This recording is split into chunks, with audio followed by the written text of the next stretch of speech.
Let's start with the first method. Method 1. Check microphone privacy settings. Click the Start button and open Settings. Now go to Privacy and Security from the left side. Scroll down and click Microphone under App Permissions. First, make sure Microphone Access is turned on.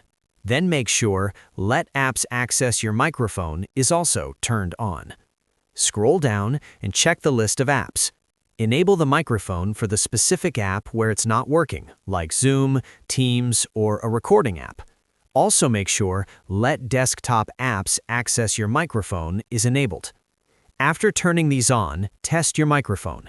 If it's still not working, move to the next method. Method 2. Set the correct input device. Open Settings again and go to System, then click Sound. Under the Input section, make sure the correct microphone is selected. Click on your microphone device and check the input volume. Increase it if it's too low. You can also use the Test Microphone button here to see if Windows is detecting your voice. If there's no input detected, continue to the next step. Method 3. Update the microphone driver. Right-click the Start button and select Device Manager.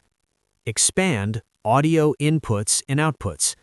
Right-click your microphone and choose Update Driver. Click Search automatically for drivers.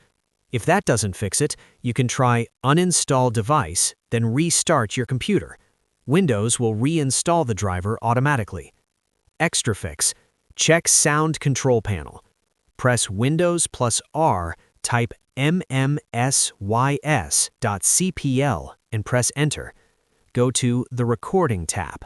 Select your microphone and click Set Default if it isn't already. Then click Properties, go to the Levels tab and increase the microphone level. Click Apply, then OK, and test again. These steps usually fix the microphone connected but not working issue on Windows 11. If this helped, like the video, subscribe, and press the bell icon for future updates. Thanks for watching.